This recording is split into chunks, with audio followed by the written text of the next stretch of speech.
여러분 안녕하십니까. 여러분의 경제적 통찰력을 길러주는 경제아카데미입니다. 오늘은 2020년 12월 14일 한국경제, 오늘의 제목은 네덜란드와 영국의 운명을 바꾼 향신료라는 제목을 가지고 살펴보도록 하겠습니다. 본 사진은 중국 간슈성 란저우시 시장에서 판매되는 다양한 향신료를 사진을 진열되어 있는 향신료를 촬영한 사진이 되겠습니다. 양념이 어떻게 금보다 비쌀 수 있을까? 인류가 향신료를 이용한 것은 BC 3000년께로 거슬러 올라갑니다. 당시 수메르의 기록에 향신료와 허브에 관한 내용이 있습니다. 고대 이집트는 미라의 방수 처리에 여러 가지 향신료를 사용하였습니다. BC 1224년 사망한 파라오 람세스 2세의 미라의 코에 후추 열매가 여러 개 발견되었습니다. 영생과 부활을 기원하는 것입니다. 후추는 인도가 원산지라는 점에서 당시에도 인도와 이집트 간의 교역이 있었음을 짐작할 수 있습니다. 향신료는 적은 양으로도 고기의 풍미를 확 바꾸어 줍니다. 냉장고가 없던 시절에 부패를 막는 효과가 있었습니다. 중국에서는 향신료를 약재로 사용하였습니다. 향신료의 왕으로 불리는 후추는 화폐로도 통용되어 세금 납부나 뇌물수수로 이용되기도 하였습니다. 현금처럼 다 되는 후추, 향신료는 매우 다양합니다. 고추, 생강, 마늘, 겨, 파, 부추처럼 향이 나고 매운 식물은 모두 향신료로 분류됩니다. 식물의 잎, 꽃, 열매, 줄기 등 다양한 부위에서도 얻을 수 있습니다. 그 중에서도 역사적으로 주목받는 열대 식물인 후추, 계피, 정향, 육두구를 이르는 4대 향신료라고 합니다. 후추와 계피는 지금도 흔하지만 정향과 육두구는 우리에게 다소 낯섭니다. 정향은 향신료 중에 유일하게 꽃봉오리에서 얻는 꽃봉오리의 생김새가 한자 정자를 연상시켜 붙인 이름입니다. 치약이 없던 시절에는 주로 구취 제거, 치통 완화, 감기약 등에 쓰였으며 육두구는 20m까지 자라는 육두구 나무 열매를 의 씨앗입니다. 사향 냄새가 나는 호두와 같다 하여 붙여진 이름입니다. 위장을 보호하고 설사를 멈추게 하는 효과가 있어 중국에서는 BC 2000년께부터 쓰였습니다. 4대 향신료는 원산지와 주된 수요처 간의 거리가 멀었기에 비쌀 수밖에 없었습니다. 흔히 후추, 계피를 금값에 비했지만 정향, 육두구는 그대로 그보다 10배 더 비쌌습니다. 향신료 무역은 고대로부터 인도양의 이슬람 상인이 주도하였습니다. 동양의 향신료가 인도양, 홍해를 지나 이집트 알렉산드리아에 모이면 지금의 레바논, 시리아 일대의 레반트의 상인들이 유럽 각지로 공급하였습니다. 중국은 4000년 전부터 향신료를 다양한 용도로 이용하였습니다. 이렇듯 인도, 동남아를 중심으로 향신료를 각지로 공급하던 유라시아 대륙의 육로와 항로를 통틀어 스파이스 로드라고 부릅니다. 향신료 찾아 산만리.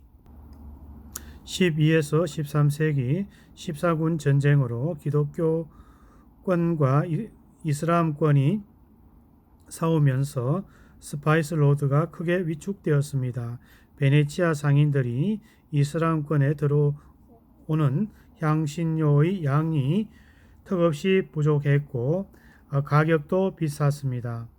설상가성으로 오스만 투르크 제국이 1453년 콘스탄티노폴리스를 함락한 뒤 향신료에 엄청난 세금을 붙여 가격은 뛰었습니다. 유럽 각국의 직접 향신료를 구하러 나서게 된 배경입니다. 근대사 초기는 향신료를 차지하기 위해 유럽 열강들의 각축전으로 출발하였습니다. 인도네시아의 몰루카 제도의 첫 발을 내디딘 것은 포르투갈이었습니다. 포르투갈은 유럽 서쪽 끝에 위치했고 이슬람 지배를 오래 받으면서 기술적으로는 다른 유럽 국가들의 앞서 있었습니다. 항해의 왕 엔히크 왕자의 후원 아래 15세기 국가사업의 대항해에 나서면서 먼저 인도의 항해로를 개척한 포르투갈은 계속 동쪽으로 나아가며 향신료 무역을 독점하였습니다. 이에 자극받은 스페인에서 페르디난드 마젤란이 세 척의 배를 이끌고 남미의 최남단인 마젤란 해협을 돌아 태평양을 횡단하였습니다. 이듬해 3월 필리핀을 거쳐 몰루카 제도에 도착해 포르투갈과 반대로 서쪽을 도는 항로를 개척하였습니다. 마젤란은 필리핀 원주민과의 전투에서 사망했지만 그의 부하들이 에스파냐로 귀환해 세계 일주를 완성하였습니다. 이후 몰루카 제도는 포르투갈에 독차지했고 스페인은 필리핀을 식민지로 삼았습니다. 향신료 무역의 독점을 잃게 된 오스만 제국은 홍해 함대를 인도양에 파견해 인도양의 포르투갈 무역 거점들을 공격하였습니다. 설상가상으로 포르투갈은 북아프리카 모로코에서 이슬람 세력에 패해 국왕에 전사하는 위기에 처하였습니다. 이 틈을 비집고 스페인이 향신료 무역을 잠식하였습니다. 급기야 1580년 스페인 왕이 포르투갈 왕을 겸하는 병합 상태가 1640년까지 이어졌습니다.